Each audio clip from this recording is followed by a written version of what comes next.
डाका डालकर दूसरे लोगों को हमारे अधिकार दीजिएगा।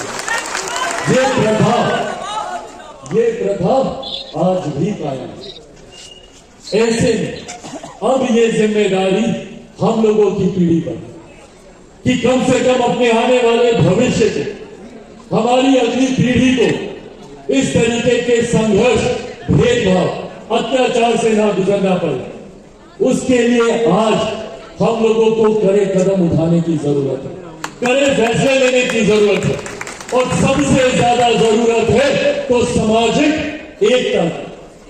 आज सबसे ज्यादा प्रहार हमारी एकता पे किया जा रहा है। आज सबसे ज्यादा प्रयास हम लोगों को तोड़ने का किया जा रहा है ताकि आपस में हम लोग बटे, आपस में हम लोग एक दूसरे का हम लोग विरोध करें। और जो अंग्रेजों के जमाने की नीति चलती थी, डिवाइड एंड रूल की, बांटो और शासन करो, उस नीति पर कई ऐसे राजनीतिक दल हैं जो कार्य करने का प्रयास करें और हम लोगों को बांटकर अपनी राजनीतिक रोटियां सेकने का काम करें। और बड़े बड़े लोग इसमें शामिल हैं, बड़ी बड़ी संस्थाएं इसमें शामिल हैं। मुझे कहने में कोई गुरेज नहीं है, कई बार न्यायालय के द्वारा भी ऐसी टिप्पणी कर दी जाती है जो हम लोगों को बांटने की दिशा में लेकर जाने का प्रयास करती है। साथियों, आज इस कार्यक्रम के माध्यम से यह आग्रह करने आया हूं आप लोगों से कि समाज में एकजुटता का होना बहुत जरूरी है।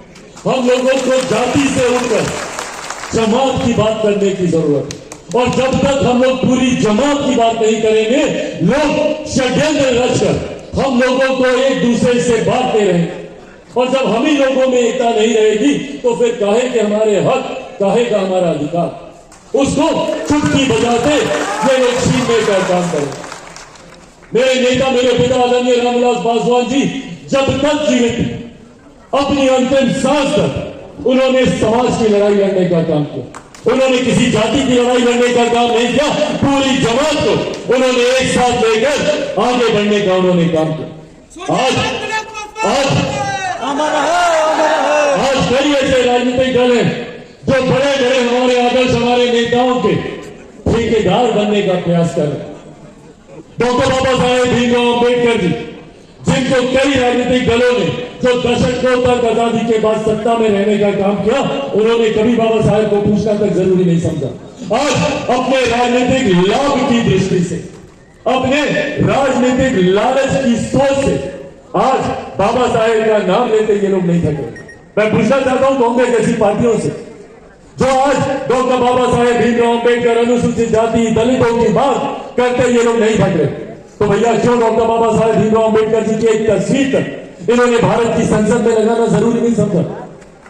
47 में भारत आजाद हुआ और 89 तक डॉक्टर बाबा साहेब भीमराव अम्बेडकर जी की एक प्रतिमा तक, एक तस्वीर तक पहुंचाकर मैं उस संसद में जाता हूं, उसी संविधान के रचयिता, उसी संविधान के निर्माता की तस्वीर तक भारत की संसद में नहीं हो, इसकी मैं कल्पना भी नहीं कर सकता। पर यह हकीकत रहा।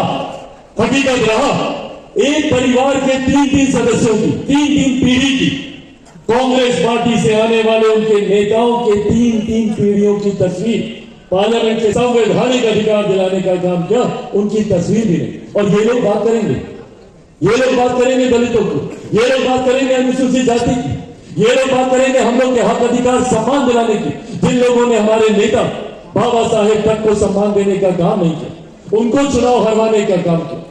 पहली बार देश में अगर किसी नेता ने डॉक्टर बाबा साहेब भीमराव अम्बेडकर जी को सम्मान देने का काम किया, उनका तैल चित्र भारत की संसद में लगाने का काम किया, वो हमारे नेता आदरणीय रामविलास पासवान जी।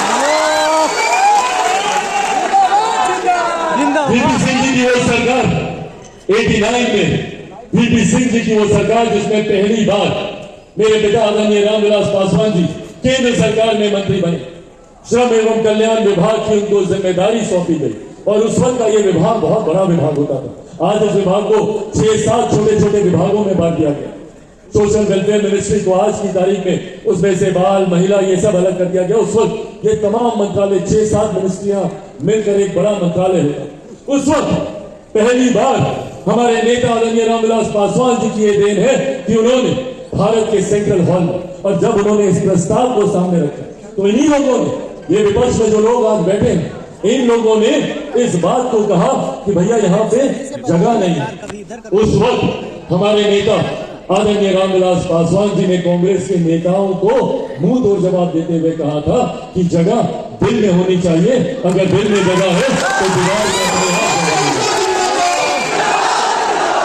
और आज भारत की संसद में सेंट्रल हॉल के अंदर सबसे ज्यादा प्रमुख स्थान पर बाबा साहेब की वो तस्वीर लगी। ये जानकारी आप लोग के साथ सिर्फ इस उद्देश्य से साझा कर रहा हूं ताकि हम लोगों को यह पता होना चाहिए कि कौन सही मायनों में हमारे हकों के लिए, हमारे अधिकारों के लिए और सबसे ज्यादा महत्वपूर्ण हमारे समाज को सम्मान दिलाने के लिए किसने लड़ाई लड़ी और कौन आके यहाँ पे घड़ियाली आंसू बहाने का काम कर रहा है, झूठी बातें करने का काम कर रहा है। आज हम लोग गर्व से बोलते हैं भारत रत्न डॉक्टर बाबा साहेब भीमराव अम्बेडकर, बाबा साहब को भारत रत्न दिलवाने का काम हमारे नेता आदरणीय रामविलास पासवान जी ने किया।